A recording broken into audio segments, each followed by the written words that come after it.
नमस्कार। पॉलिटी की क्लास में लास्ट हम न्यायपालिका या जुडिशरी पढ़ रहे थे और हमने इसमें पढ़ा कि जो न्यायपालिका है उसके शीर्ष पर सर्वोच्च न्यायालय है। भारत में न्यायपालिका की एकात्मक या एकीकृत प्रणाली लागू है जिसके शीर्ष पर सर्वोच्च न्यायालय या सुप्रीम कोर्ट है। सुप्रीम कोर्ट के अधीन उच्च न्यायालय काम करता है और फिर उसके बाद जो सबऑर्डिनेट या डिस्ट्रिक्ट कोर्ट हम पढ़ते हैं ये भी इसी के अधीन काम करते हैं। अगर देखा जाए तो न्यायपालिका को 3 स्तर पे पढ़ा जाता है ज़्यादातर, जिसमें सबसे नीचे का स्तर जिला कोर्ट होता है, फिर उसके बाद हाई कोर्ट और फिर सुप्रीम कोर्ट। कभी कभी जो है इसके बाद जिला कोर्ट के नीचे जो है सबऑर्डिनेट या अधीनस्थ न्यायालय भी पढ़ा जाता है। खैर ये बाद की बात है। तो न्यायपालिका में हम सुप्रीम कोर्ट पढ़ रहे थे जिसमें हमने आर्टिकल 124 अनुच्छेद 124 को पढ़ा।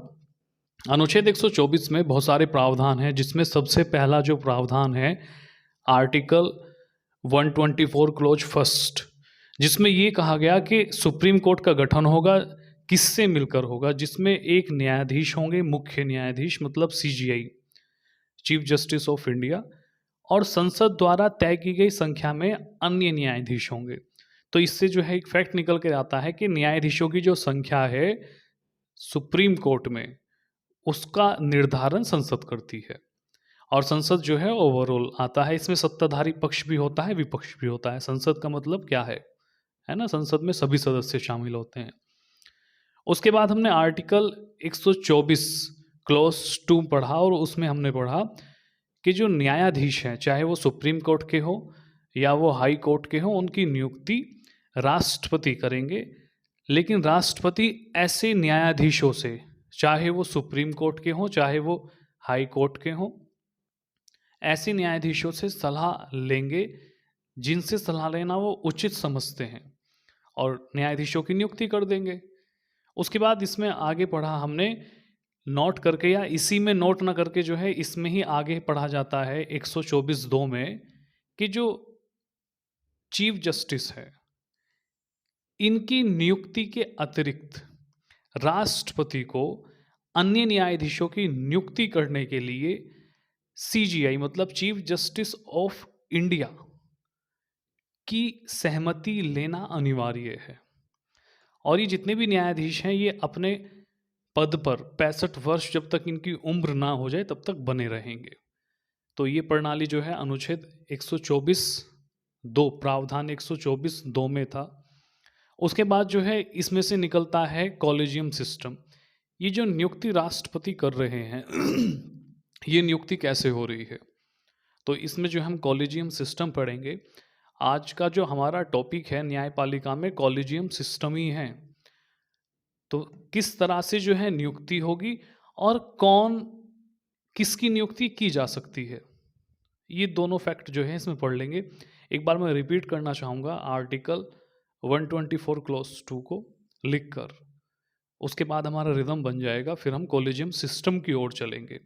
तो हम हेडिंग लगाएंगे क्या, हम हेडिंग लगाएंगे न्यायपालिका नहीं लगाएंगे, सुप्रीम कोर्ट लिखेंगे, सर्वोच्च न्यायालय और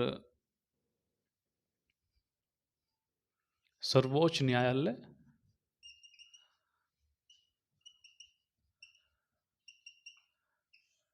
और सर्वोच्च न्यायालय में हमारा जो आर्टिकल चल रहा था वो 124 क्लॉज 2। ठीक है, इसको मैं एक बार और लिखता हूं कि राष्ट्रपति, इसमें क्या प्रावधान है, इसके अनुसार राष्ट्रपति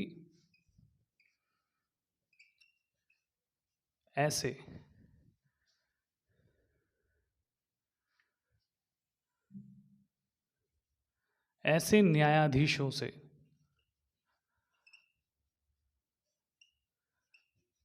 कौन हो सकते हैं, वो सुप्रीम कोर्ट व हाई कोर्ट हो सकते हैं। हाई कोर्ट के न्यायाधीश से परामर्श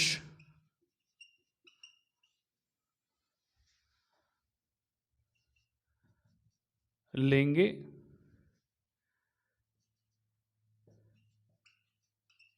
जिसको वो परामर्श के लिए उचित समझे।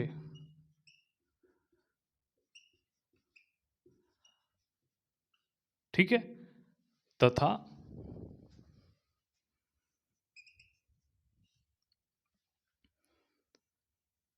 न्यायाधीशों की नियुक्ति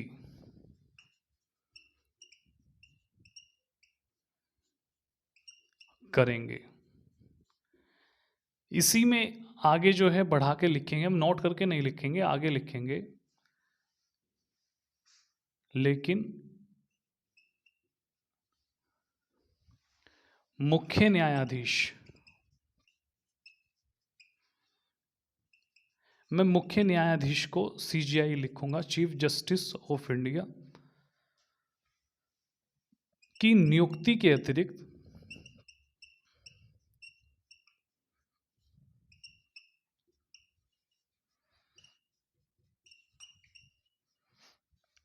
अन्य जजों की, अन्य जज या न्यायाधीश, अन्य न्यायाधीशों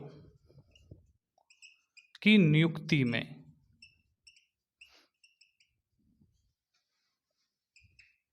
सीजीआई की सलाह लेना अनिवार्य है।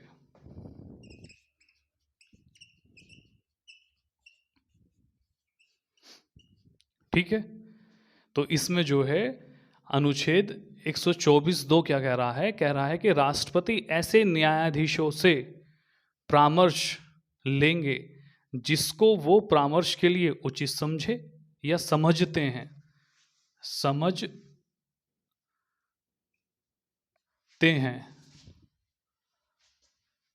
समझते हैं तथा न्यायाधीशों की नियुक्ति करेंगे।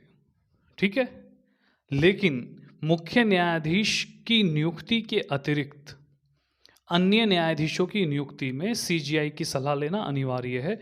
इसका मतलब ये कहा जा रहा है कि अगर मुख्य न्यायाधीश को नियुक्त करते हैं राष्ट्रपति, तो उसमें तो सीजीआई का सलाह लेना अनिवार्य नहीं है, लेकिन अगर सीजीआई के अलावा अन्य न्यायाधीशों की नियुक्ति करते हैं तो उसमें सीजीआई की सलाह लेना अनिवार्य है, ये संविधान कह रहा है।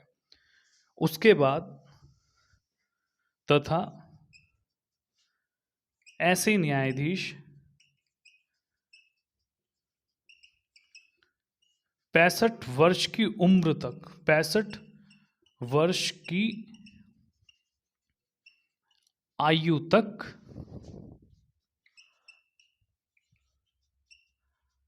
अपने पद पर बने रहेंगे। अगर टेक्निकली कोई इशू नहीं आता है तो जिनको नियुक्त कर दिया राष्ट्रपति ने, वो अपने पद पर जब तक जज की उम्र 65 वर्ष की ना हो जाए तब तक वो अपना जो है जज के पद पर बने रहेंगे। जैसे ही उनकी उम्र 65 वर्ष हुई तो उन्हें जो है पद से हटा दिया जाएगा। मतलब हटाया नहीं जाता है, रिटायर्ड हो जाएंगे, कहने का मतलब ये है। अब 65 वर्ष को समझ लो, जैसे मैं हूँ और मुझे जज बनना है और मेरी उम्र जो है 64.5 साल है, तो केवल मैं 6 महीने के लिए ही जज बनूंगा, क्योंकि 65 वर्ष जैसे मेरी उम्र पूरी होगी, जो मेरी डेट ऑफ बर्थ है उसके अकॉर्डिंग मुझे जो है रिटायर्ड कर दिया जाएगा, सेवानिवृत्त कर दिया जाएगा। ठीक है, अगर कोई व्यक्ति 60 साल की उम्र में बनता है, कोई व्यक्ति जो है 30 साल की उम्र में बन जाता है, तो 65 वर्ष तक जज रहेगा, है ना। तो ये चीज़ ध्यान रखना। तो यहाँ जो है ये बात कही गई है कि जो नियुक्ति है न्यायाधीशों की वो कौन करेगा? राष्ट्रपति करेगा। लेकिन वर्तमान में जो है न्यायाधीशों की नियुक्ति में कुछ ऐसी प्रक्रिया अपनाई गई है जिसका प्रावधान संविधान में नहीं है। कहने का मतलब ये है, जो कॉलेजियम प्रणाली के द्वारा जो जजों का नियुक्त किया जाता है जजों को, इसका प्रावधान संविधान में नहीं है। तो इस प्रणाली का जन्म कैसे हुआ, कारण क्या रहे, और संसद ने जो है नियुक्ति को लेकर क्या प्रयास किए, उसको जो है समझने की कोशिश करेंगे।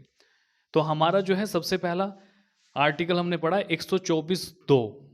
124(2) से ही जो है कॉलेजियम या 124 क्लॉज 2 में ही कॉलेजियम प्रणाली को पढ़ा जाता है, लेकिन हम 124 क्लॉज 3 भी पढ़ेंगे, कौन व्यक्ति योग्य है न्यायाधीश बनने के। ठीक है, फिर नियुक्ति कैसे हो रही है वर्तमान में उसको पढ़ेंगे। तो इसमें जो है इसको रफ करते हैं,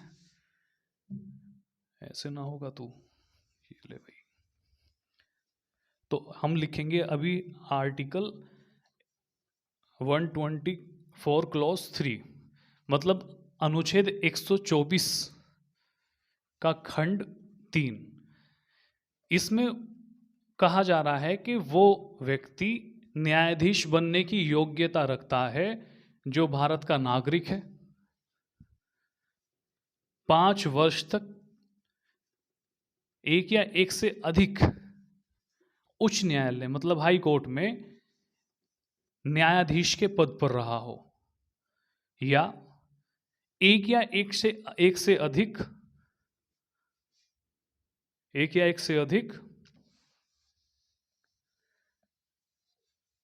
हाई कोर्ट में पिछले 10 वर्षों से अधिवक्ता रहा हो, तथा राष्ट्रपति की नज़रों में विधिवेता हो। तो इसमें जो है हम आर्टिकल 124 क्लॉज 3 इसमें पढ़ेंगे योग्यता, न्यायाधीश बनने की योग्यता।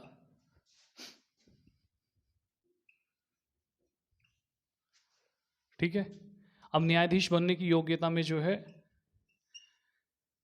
भारत का नागरिक हो,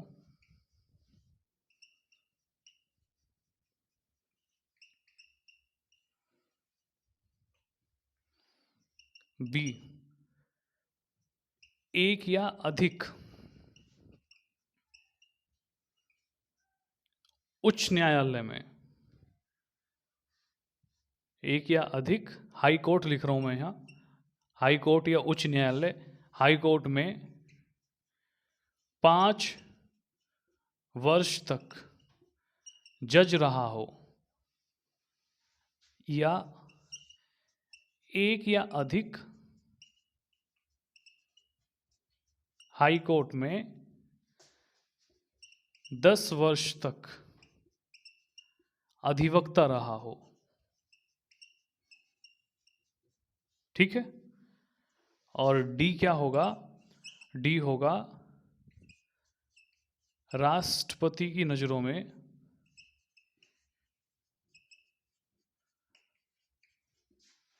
विधिवेता हो, मतलब कानून का बहुत अच्छा जानने वाला हो, कानून के बारे में ज्ञान रखता हो। ठीक है, तो ये जो है ये प्रावधान है आर्टिकल 124 क्लॉज 3 का। अब जो है ये लोग, इनमें से जो है जो शर्तें पूरे करता है वो व्यक्ति न्यायाधीश बनने की योग्यता रखता है। अब न्यायाधीश कैसे बना जाता है, न्यायाधीशों की नियुक्ति कैसे होती है, इसको देखते हैं। तो हेडिंग लगाएंगे न्यायाधीशों की नियुक्ति।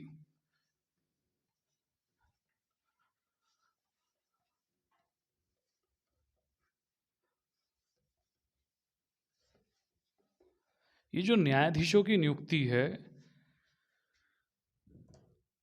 ये बड़ा विवाद का विषय रहा है। न्यायाधीशों की नियुक्ति,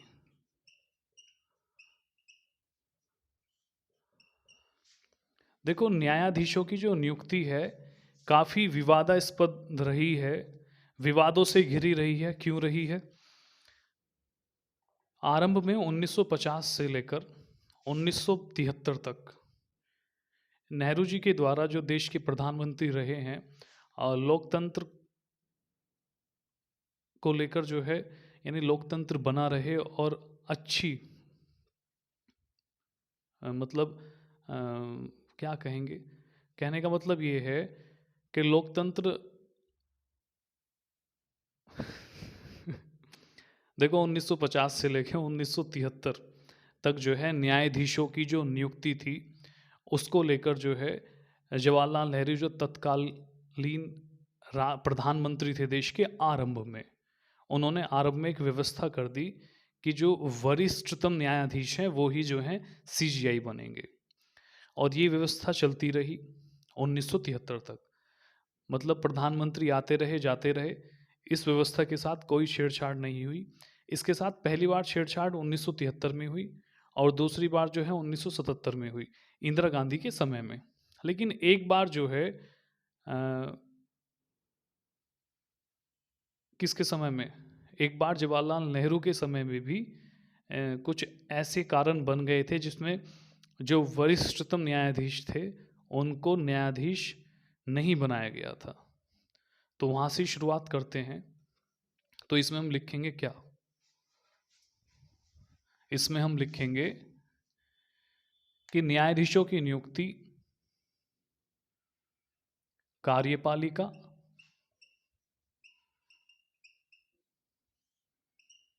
व न्यायपालिका की सहमति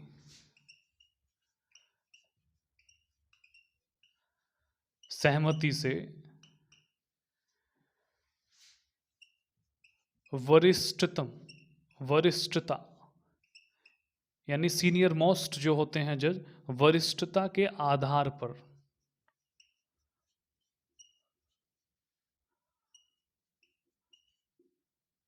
होती रही।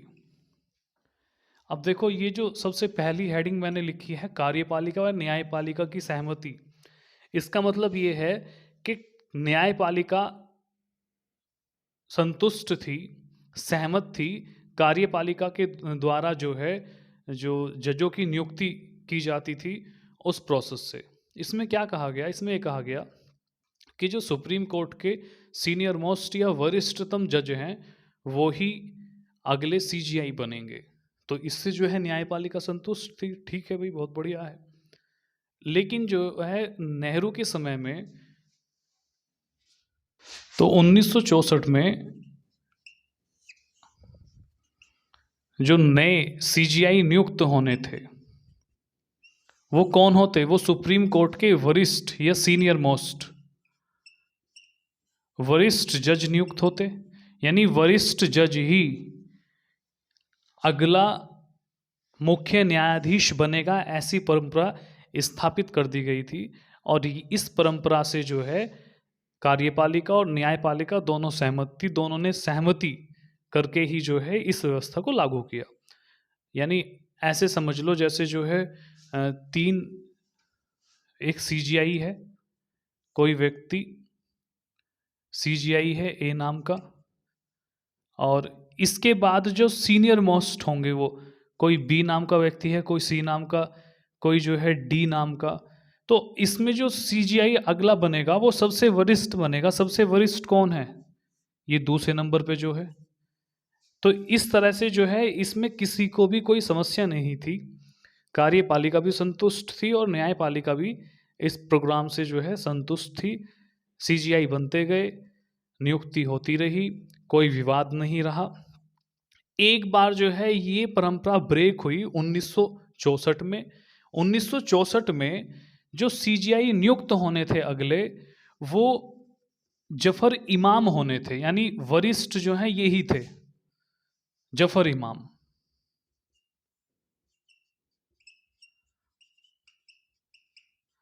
जफर इमाम जो है सबसे वरिष्ठ जज थे सुप्रीम कोर्ट के, और इनको ही नियुक्त होना था नए सीजीआई के रूप में। लेकिन इनके स्थान पर नेहरू के ही कार्यकाल में गजेंद्र गडकर को सीजीआई बना दिया गया।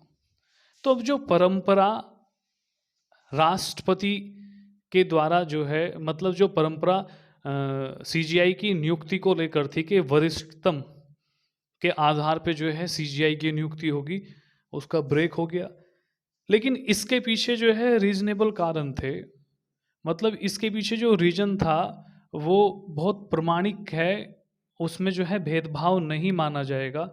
तो इसे हम पढ़ते भी नहीं हैं, हम सीधा जो है कि भी वरिष्ठता के आधार पे जो नियुक्ति होती थी उसका उल्लंघन पहली बार सीधे सीधे 1973 में पढ़ लेते हैं कि इंदिरा गांधी के समय में हुआ, लेकिन पहले भी हुआ था, 1964 में ही हो गया था, नेहरू के समय में हो गया था। लेकिन इसके जो कारण थे उसके पीछे जो है, मतलब इसकी जो वजह थी उसके पीछे जो कारण थे वो पर्याप्त थे इस रूल को ब्रेक करने के लिए। वो क्या थे उसे समझो। देखो, जो वरिष्ठ जज थे जफर इमाम, इनकी तबीयत खराब थी और ये काफी समय से जो है अनुपस्थित थे कोर्ट में। और जब ये उपस्थित हुए तब भी ये जो है मानसिक और शारीरिक रूप से जो है काम करने के लिए तैयार नहीं थे। इस कारण जो है ये रूल ब्रेक करना पड़ा और गजेंद्र गढ़कर को न्यायाधीश सीजीआई बनाया गया। तो अगर ये बात आती है कि वरिष्ठतम के आधार पर जो परंपरा बनी है सुप्रीम कोर्ट के मुख्य न्यायाधीश को नियुक्त करने की, उसका हनन पहली बार कब हुआ? हनन नहीं कहेंगे, वो परंपरा पहली बार कब नहीं अपनाई गई? तो हम सीधे 1973 में ना जाएंगे, हम सीधा जो है 1964 को पढ़ेंगे, जिसपे जो है जफर इमाम को पढ़ा जाता है। और कारण क्या रहे वो मैंने आपको बता दिया। अब चलते हैं हम 1973 की तरफ, क्योंकि कॉलेजियम प्रणाली वहां से ही निकलती है। तो अब जो है जो वरिष्ठता के आधार पर जो न्यायाधीशों की नियुक्ति होनी थी,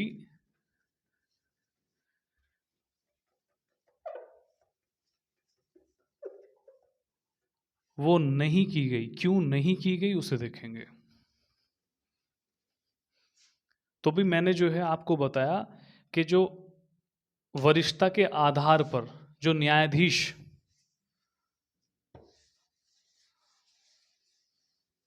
मतलब सीजीआई की जो नियुक्ति होती थी, उसका आधार क्या था?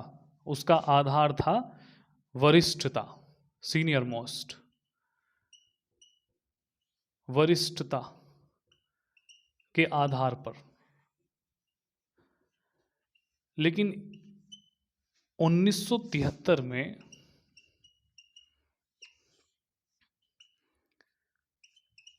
सीजीआई जो देश के चीफ जस्टिस ऑफ इंडिया है, इनके नाम की जब अधिसूचना जारी की गई राष्ट्रपति के द्वारा,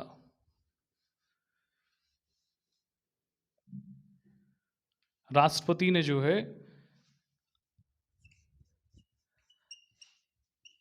राष्ट्रपति के द्वारा एवी राय के नाम की अधिसूचना जारी कर दी गई। कहने का मतलब यह है, घोषणा कर दी गई कि भाई अगले जो सीजीआई होंगे वो एवी रॉय होंगे।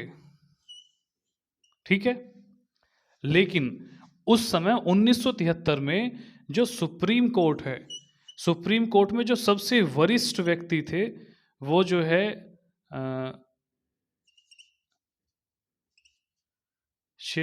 शेलट, दूसरे नंबर पे हेगड़े और तीसरे पर ग्रोवर, और चौथा नंबर जो है एवी रॉय का आता था। ठीक है।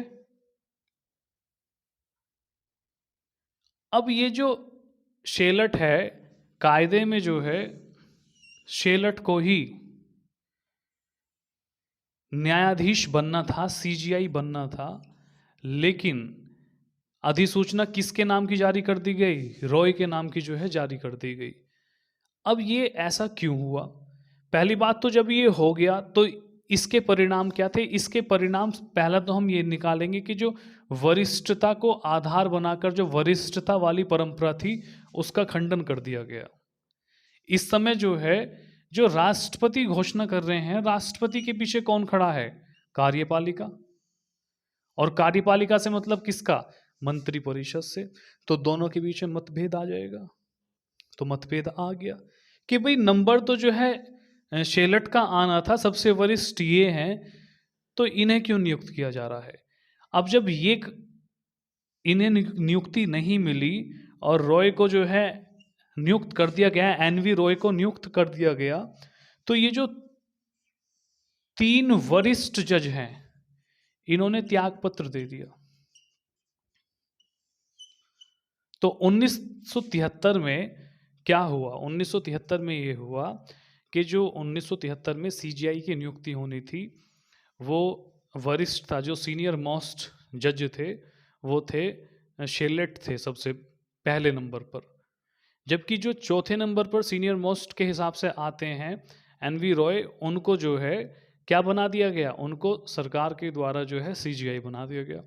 अब इससे असंतुष्ट होकर, रुष्ट होकर, और इसे जो परंपरा चलती आ रही है कि वरिष्ठता के आधार पर जो नियुक्ति होती थी, उसका खंडन मानते हुए शेलेट, हेगड़े और जो ग्रोवर हैं, जो तत्कालीन वरिष्ठ सीनियर मोस्ट जज थे, उन्होंने त्यागपत्र दे दिया।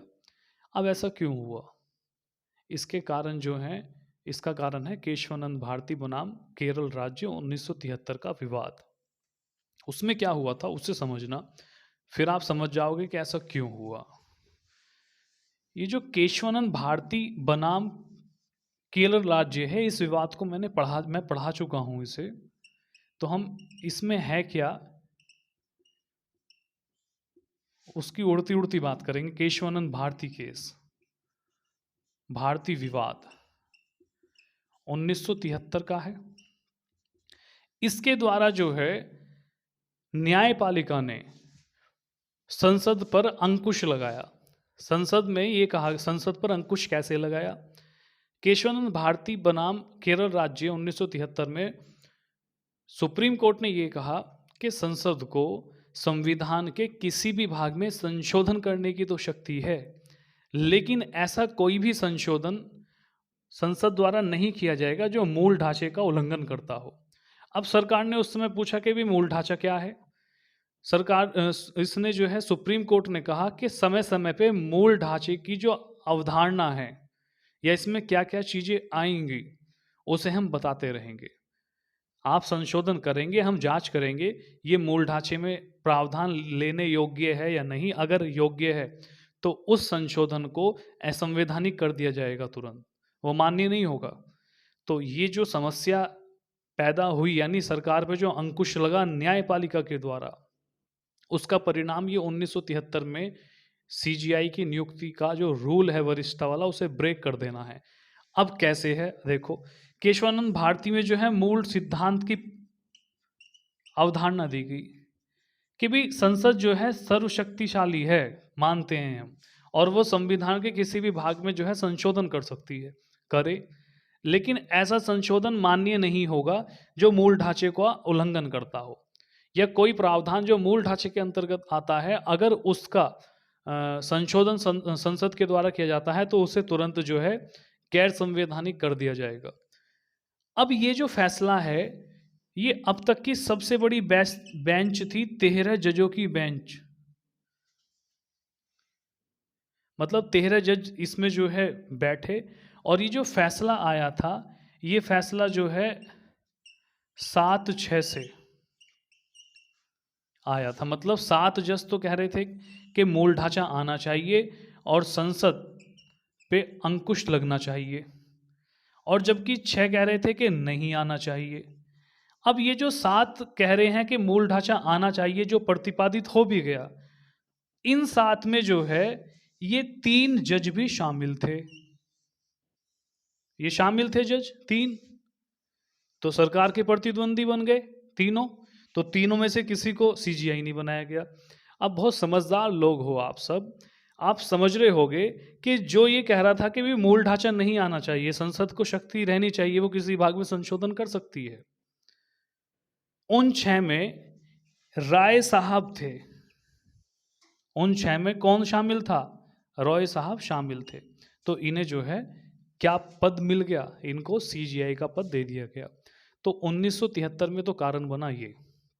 1977 में क्या कारण बना, और वहां से जो है कॉलेजियम प्रणाली निकलती है, वो कैसे निकलती है उसे पढ़ते हैं।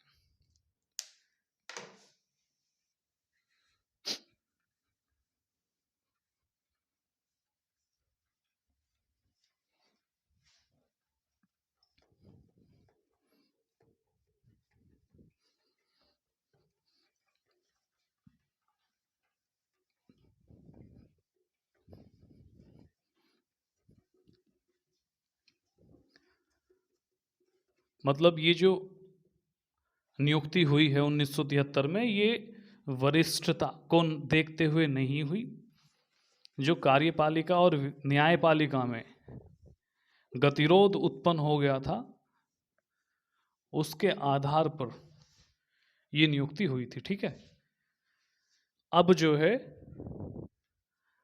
एक बार 1977 में 1977 में जो सीजीआई की नियुक्ति होनी थी, उस नियुक्ति में सुप्रीम कोर्ट के जो सबसे वरिष्ठ सीनियर मोस्ट जज थे, वो HR खन्ना थे। ठीक है। तो कायदा ये कहता है कि जो नियुक्ति होगी वरिष्ठता के आधार पर होगी, और अगले सीजीआई जो है, मतलब जो वर्तमान में उस समय तत्कालीन जो 1973 के सीजीआई है, उनके बाद जो है वरिष्ठता में या सबसे वरिष्ठ जो है उस समय सुप्रीम कोर्ट के जज HR खन्ना ही थे, तो इन्हें नियुक्त होना था। लेकिन इनके स्थान पर HR खन्ना के स्थान पर नियुक्त कर दिया गया अन्य न्यायाधीश को। और वो न्यायाधीश कौन थे? वो थे MU बेग। MU बेग को जो है नियुक्त कर दिया गया। अब जब वरिष्ठता के आधार पे इन्हें सीजीआई का पद नहीं मिला, तो इन्होंने भी जो है त्याग पत्र दे दिया।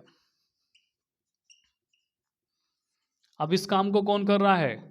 भाई सीजीआई बनना था इन्हें, जो परंपरा है, लेकिन बना दिया गया इनको, MU बेग को।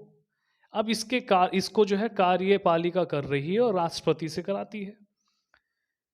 इसका कारण क्या बना? इसका कारण जो है बना, एक विवाद ही था। वो विवाद है ADM जबलपुर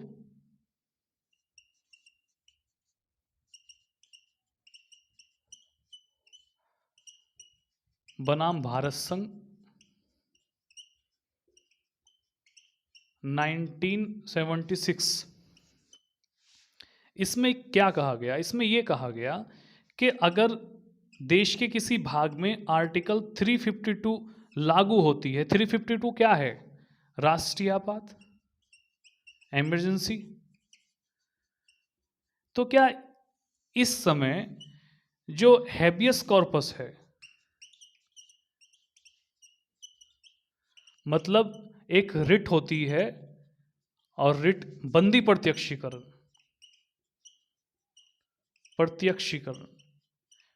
क्या बंदी प्रत्यक्षीकरण का हनन हो जाएगा? सुप्रीम कोर्ट से जो है ये सवाल किया गया। अब हैबियस कॉर्पस क्या होती है, पहले तो उसे समझो। किसी व्यक्ति को जब बिना कारण उठा लिया जाता है, तो उसके जो अभिभावक हैं या उसके जो सगे संबंधी है, वो सुप्रीम कोर्ट में आर्टिकल 32 मतलब 32 को आधार बनाकर, और हाई कोर्ट में 226 को आधार बनाकर एक रिट जारी करा सकते हैं, जिसे बंदी प्रत्यक्षीकरण कहा जाता है।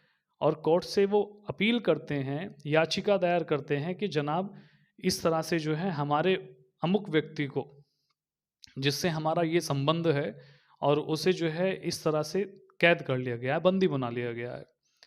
तो सुप्रीम कोर्ट या हाई कोर्ट, जहाँ भी वो ये अपील की जाती है, वो ये देखता है कि जो बंदी बनाया गया व्यक्ति है, उसको जो है बंदी बनाया गया है, कानून सम्मत बनाया गया है या गैर कानून ढंग से बनाया गया है। अगर कानून संगत या वैधानिक तरीके से उस व्यक्ति को पुलिस ने गिरफ्तार किया है, तो उसे जो है तत्काल प्रभाव से मुक्त करने का आदेश कोर्ट दे देगा। लेकिन अगर कारण गैर संवैधानिक या गैर विधिक पाए जाते हैं, मतलब गैर कानूनी ढंग से जो है उसे गिरफ्तार किया गया है, नहीं, उल्टा हो गया। मतलब ये है कि सुप्रीम कोर्ट जो है जांच करेगा कि जिस व्यक्ति को बंदी बनाया गया है, उसके आधार बंदी बनाने के कानूनी है, गैर कानूनी है। अगर आधार कानूनी है तो उस व्यक्ति की गिरफ्तारी बरकरार रहेगी, लेकिन अगर आधार गैर कानूनी है तो तत्काल प्रभाव से जो है उस व्यक्ति को कोर्ट के द्वारा मुक्त करने का आदेश दे दिया जाएगा। तो बंदी प्रत्यक्षीकरण ये कहती है। अब इसमें क्या हुआ, इसमें सुप्रीम कोर्ट से पूछा गया कि अगर राष्ट्रीय आपात देश में लागू है, उस समय किसी व्यक्ति को पुलिस के द्वारा जो है गिरफ्तार कर लिया जाता है, तो क्या बंदी प्रत्यक्षीकरण लागू होता है? यानी इमरजेंसी लागू है और किसी ने कोई गुनाह किया ही नहीं, अपने घर है वो, और घर से उसे पुलिस उठा ले जाती है और इमरजेंसी लागू है, क्या इस समय जो है सुप्रीम कोर्ट में जाकर ये गुहार लगाई जा सकती है कि हमारा ये व्यक्ति जो है इस तरह से पुलिस इसको उठाकर ले गई, वो किया जा सकता है, नहीं किया जा सकता है? तो इसमें सुप्रीम कोर्ट ने क्या कहा उसको समझो। इस मामले में जो है सुप्रीम कोर्ट ने, यानी संविधान पीठ इसमें बैठी, इस विवाद में 5 जजों की बेंच इसमें बैठी और इसमें जो फैसला आया 4-1 से आया। वैसे तो ये फैसला गलत था, इस फैसले को वैसे बाद में 2017 में आके सुधारा गया है, उसकी बात भी करेंगे आगे हम। तो जब 4-1 का जो फैसला है सुप्रीम कोर्ट का, इसमें क्या कहा गया? इसमें ये कहा गया कि भैया इस कंडीशन में अगर जो देश में राष्ट्रीय आपात लागू है तो हैबियस कॉर्पस लागू नहीं होती। यानी हैबियस कॉर्पस से जो आपको सहायता मिलेगी, सहायता नहीं मिलेगी। अगर देश में नेशनल इमरजेंसी लगी हुई है तो किसी को भी गिरफ्तार किया जा सकता है और उस समय जो है उसे अनुच्छेद 32 का सहारा नहीं मिलेगा, कारण नहीं बताए जाएंगे, भले ही कोई कारण ना हो तो भी गिरफ्तार रहेगा। तो 4 जज तो कह रहे थे कि ये जो रिट है, रिट जारी नहीं होगी,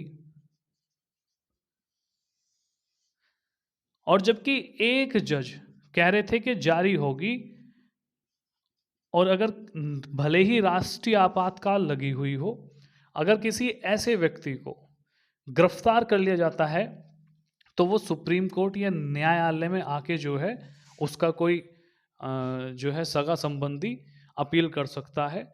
तो ये विपक्ष में थे इस फैसले के और ये पक्ष में थे। अब यहाँ ये बात समझने की है कि विवाद आया क्यों। ये विवाद उठता है 1975 में इंदिरा गांधी के द्वारा जो आंतरिक इमरजेंसी लगाई गई थी, आंतरिक गड़बड़ी के आधार पर। 1975 में इंदिरा गांधी ने आंतरिक गड़बड़ी के आधार पर जो राष्ट्रीय आपातकाल लगाया था,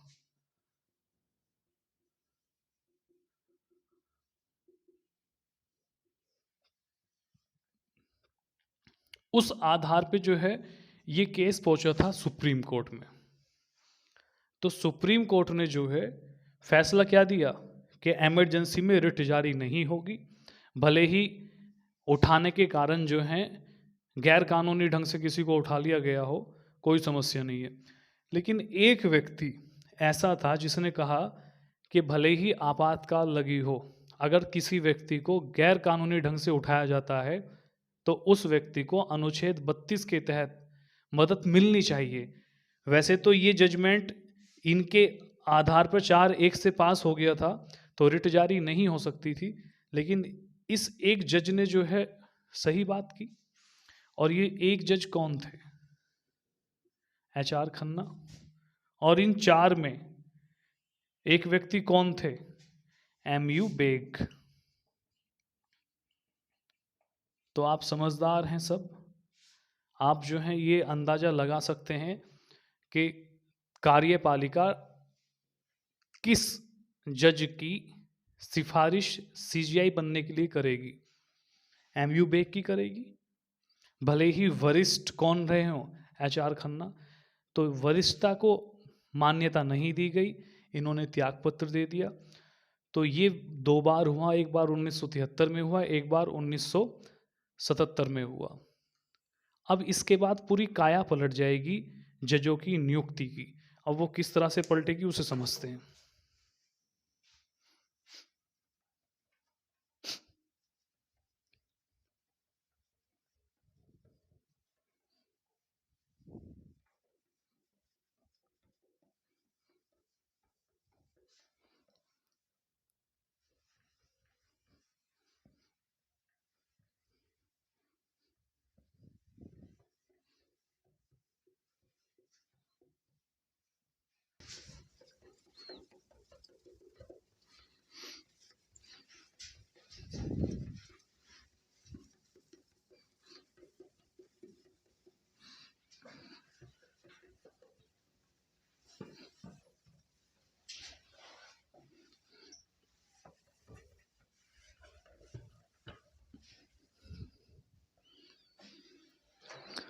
तो अब जो है, अब हम पढ़ेंगे थर्ड जजेस केस, जिसमें जो है जो जजों की नियुक्ति है उसका जो प्रणाली है वो किस तरह से बदलती है उसको समझेंगे।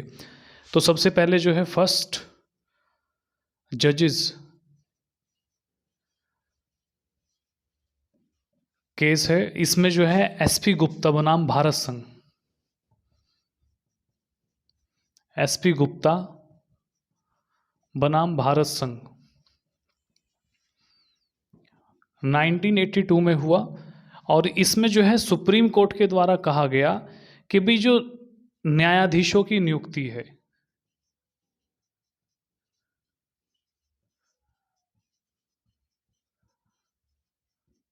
वो नियुक्ति जो है कार्यपालिका में निहित है।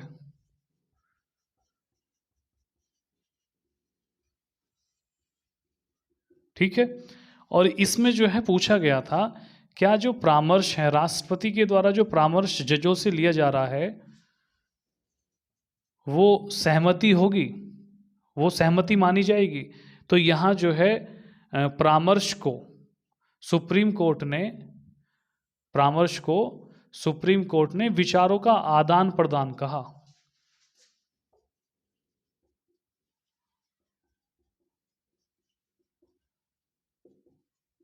इन्होंने कहा कि परामर्श कोई बाध्यकारिता नहीं है, सहमति मत नहीं मानी, सहमति इसको नहीं कह सकते हैं परामर्श को।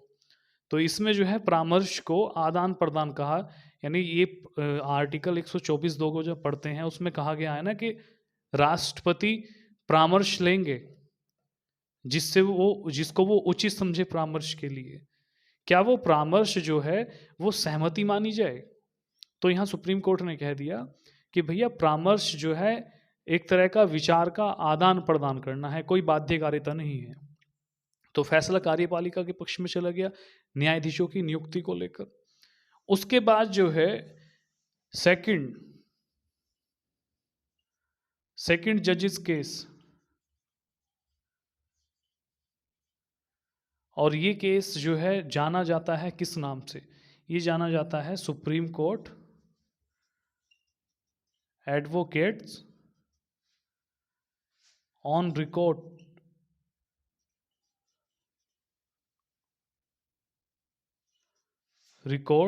एसोसिएशन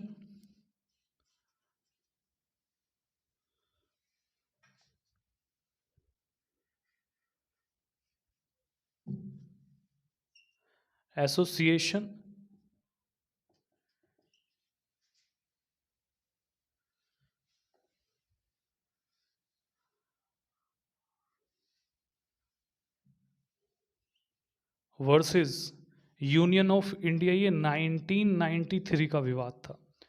और इस केस ने जो है पूरी काया पलट दी। जो सुप्रीम कोर्ट में न्यायाधीशों की जो नियुक्ति होती थी या हाई कोर्ट में भी जो नियुक्ति होती थी उसकी काया पलट दी। इसमें क्या कहा गया, इसमें जो है कहा गया कि जो नियुक्ति है जजों की, वो नियुक्ति अब एक पैनल करेगा जिसमें एक सीजीआई होगा और 2 वरिष्ठतम जज होंगे। और इनसे जो परामर्श मांगा जाएगा, मतलब जो परामर्श राष्ट्रपति मांगेंगे वो परामर्श जो है अब सीजीआई प्लस 2 वरिष्ठ जज देंगे अगर किसी को नियुक्त करना है। और ये जो परामर्श होगा ये सहमति होगी। कहने का मतलब ये है सुप्रीम कोर्ट ने जो 1982 में परामर्श को विचारों का आदान प्रदान कहा, अब अपनी बात से उलट गया और सुप्रीम कोर्ट कह रहा है कि अब जो परामर्श होगा, जो परामर्श दिया जाएगा वो सहमति मानी जाएगा। और ये परामर्श कौन देगा, ये परामर्श जो है एक पैनल देगा जिसमें जो है सीजीआई मुख्य होंगे और 2 वरिष्ठ जज होंगे। और अगर ये 2 वरिष्ठ जज, कोई ऐसा व्यक्ति है जिसको सीजीआई तो चाहते हैं कि उसकी नाम की सिफारिश की जाए जज बनने के लिए, और ये 2 वरिष्ठ जज नहीं चाहते कि उसका नाम जाए, तो भी जो सीजीआई है इनके द्वारा जो सिफारिश की जाएगी उसके आधार पर ही किसी व्यक्ति की नियुक्ति होगी। और यहां से ये जो व्यवस्था निकल के आई है, CGI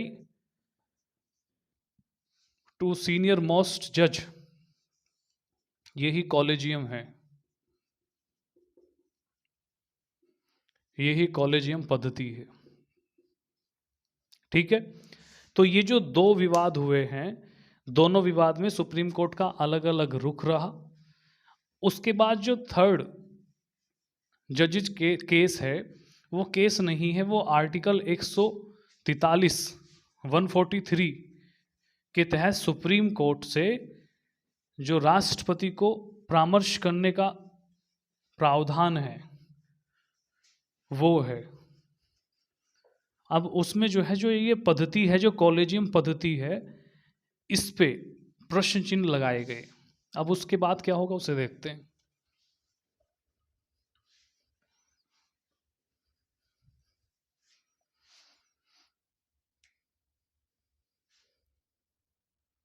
एक बार फिर से बता देता हूं, अनुच्छेद 124 क्लॉज 2 में जो जजों की नियुक्ति है,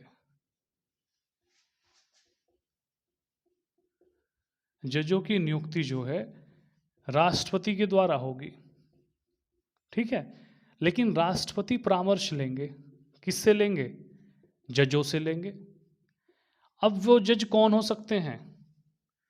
वो जज जो है वो होंगे जिन्हें राष्ट्रपति मानते हैं कि ये परामर्श लेने योग्य हैं।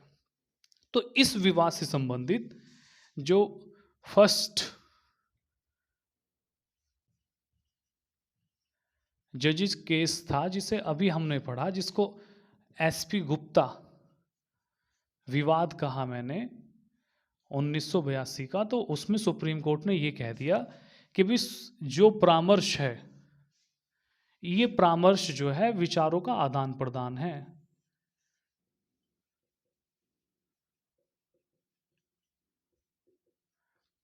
मतलब जज से जो परामर्श लिया जा रहा है और जज कह रहे हैं कि फलाने व्यक्ति को राष्ट्र वो बना दो, जज नियुक्त कर दो नया, तो उसे आप सहमति मत समझो। वो जो है विचार लिए हैं केवल राष्ट्रपति ने।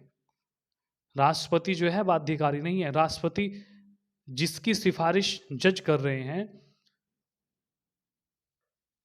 चाहे तो उसे जज बनाए और चाहे तो उसे जज ना बनाए। राष्ट्रपति के विषय कौन काम कर रहा है? कार्यपालिका। तो इसमें जो है कार्यपालिका को शक्ति दे दी गई सुप्रीम कोर्ट के द्वारा जजों की नियुक्ति के संबंध में। फिर उसके बाद जो सेकंड जजेस केस हुआ,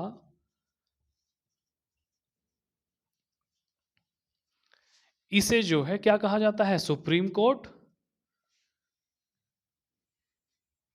इसे कहा जाता है supreme court advocate on record association versus क्या? Union of India 1993। इसमें सुप्रीम कोर्ट ने अपनी बात पलट दी। इसमें कह रहे हैं कि राष्ट्रपति के द्वारा जो परामर्श जजों से लिया जा रहा है, यहां परामर्श का मतलब सहमति है।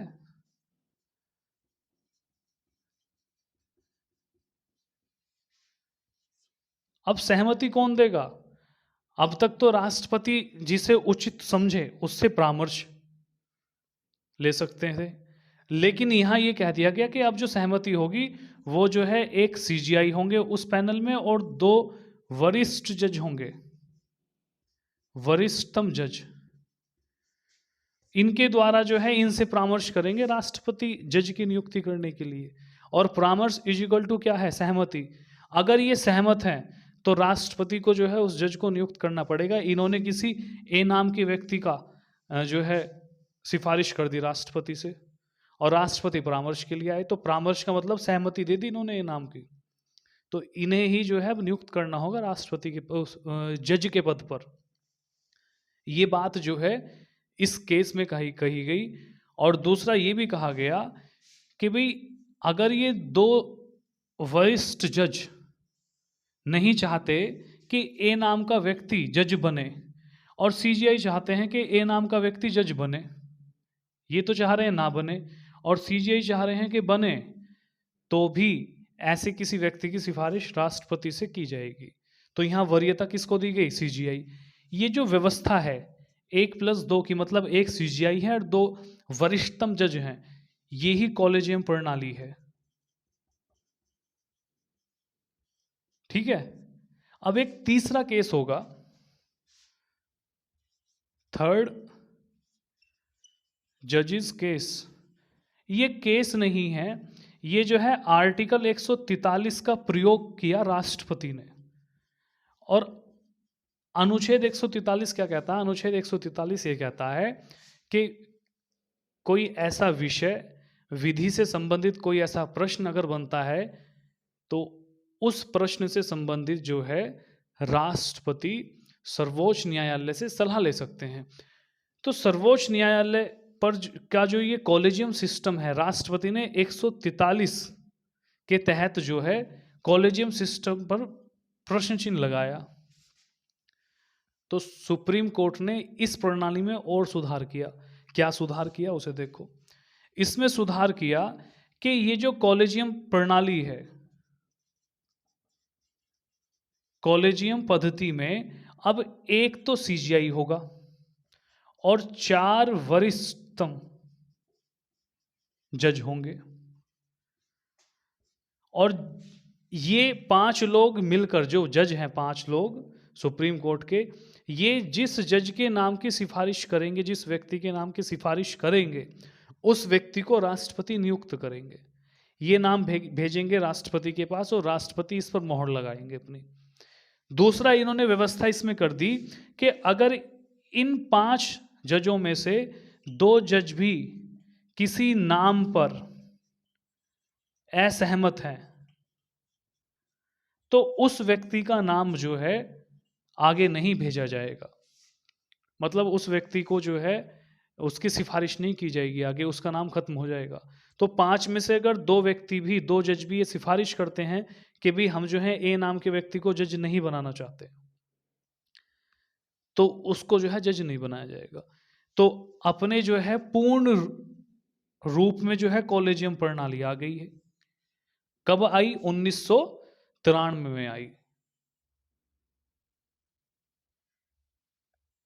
नहीं, हाँ बिल्कुल 1998। ये जो थर्ड जजेस केस था ये 1998 का है विवाद। ठीक है। और इसका जो बीजारोपण हुआ था वो 1993 में हुआ। तो इस प्रणाली की जो शुरुआत है 1993 में हुई और ये पूर्ण रूप में 1998 में आ गई।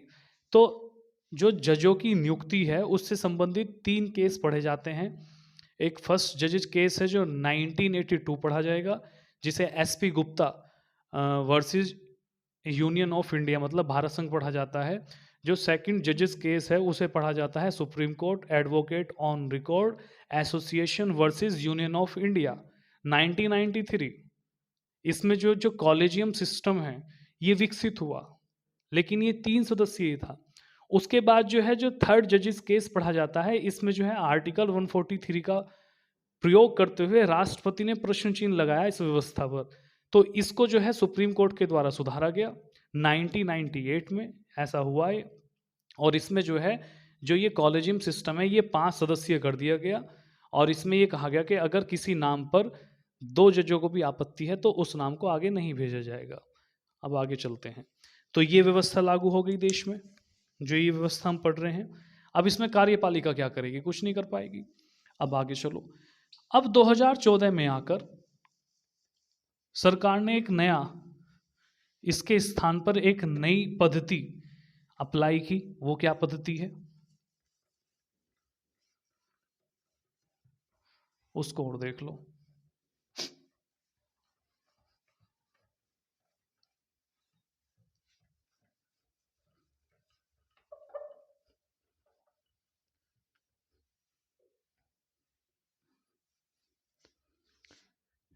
नाइन्टी नाइन 99वां संविधान संशोधन 2014 के द्वारा जो है सरकार ने क्या राष्ट्रीय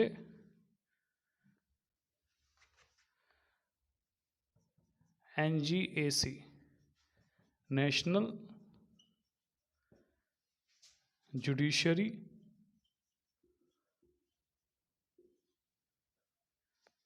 अपॉइंटमेंट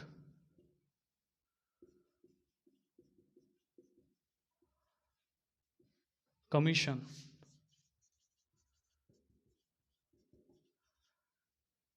की अवधारणा लागू की और एनजेएसी एक्ट 2014 बना दिया और कहा कि जो अब न्यायाधीशों की नियुक्ति होगी इस एक्ट के द्वारा होगी।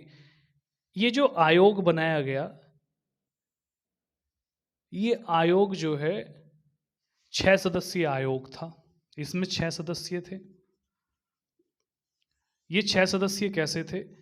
एक सदस्य था सीजीआई, देश के जो है कौन, देश के न्यायाधीश, मुख्य न्यायाधीश। 2 इसमें जो है वरिष्ठतम जज, यानी जो सीनियर मोस्ट जज थे वो शामिल किए गए, 3 हो गए। एक इसमें जो है केंद्रीय विधि मंत्री यानी लॉ मिनिस्टर, 4 हो गए। और 2 जो है प्रख्यात व्यक्ति, यानी 6 सदस्य जो है सिफारिश करेंगे और जिस नाम की सिफारिश करेंगे ये नाम ही जो है राष्ट्रपति के पास जाएगा और उसी के आधार पर राष्ट्रपति उस व्यक्ति की नियुक्ति करेंगे। तो ये 6 सदस्यीय पैनल बना जिसमें एक मुख्य न्यायाधीश, 2 वरिष्ठतम जज, एक विधि मंत्री यानी एक कानून नेता और 2 प्रख्यात व्यक्ति होने चाहिए। अब ये जो 2 प्रख्यात व्यक्ति है, समझना इसको, इन व्यक्तियों की नियुक्ति 3 सदस्यीय एक समिति करेगी। ये 2 कौन व्यक्ति होंगे प्रख्यात, इसको जो है कौन चुनेगा? इसको जो है देश का पीएम होगा उस समिति में, देश का सीजीआई होगा और लोकसभा का विपक्ष का नेता। तो ये बहुत सॉलिड पद्धति थी। समझने की बात है, फिर से समझ लो कि 99वें संविधान संशोधन 2014 के द्वारा जो है भारत सरकार के द्वारा एनजीएसी एक्ट लागू कर दिया गया। ये जो एक्ट था ये 6 सदस्यीय एक्ट था। इसके द्वारा ही जो है न्यायाधीशों की नियुक्ति होनी थी। इन 6 सदस्य में एक सीजीआई थे, 2 सीनियर मोस्ट जज थे, एक लॉ मिनिस्टर थे जो केंद्रीय कानून मंत्री, और 2 जो है प्रख्यात प्रसिद्धि वाले व्यक्ति। और ये जो 2 प्रख्यात प्रसिद्धि वाले व्यक्ति हैं इनको चुनने के लिए 3 सदस्यीय समिति का गठन किया जाएगा, जिसमें कौन होंगे? 3 में एक पीएम होंगे, प्रधानमंत्री होंगे, एक सीजीआई होंगे, देश के चीफ जस्टिस ऑफ इंडिया, और एक जो है लोकसभा के विपक्ष के नेता होंगे जो उन 2 व्यक्तियों को चुनेंगे। ये व्यवस्था जो है इसमें लागू की गई, ठीक है। लेकिन ये जो है आप इसको लिख लो ऐसी। उसके बाद क्या हुआ उसे समझते हैं। फिर 4th जजेस केस पढ़ा जाता है 2015 का।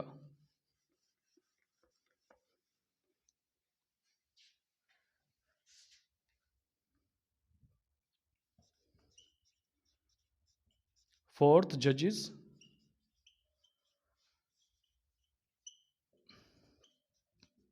और इस केस को भी क्या कहा जाता है? इस केस को पढ़ा जाता है सुप्रीम कोर्ट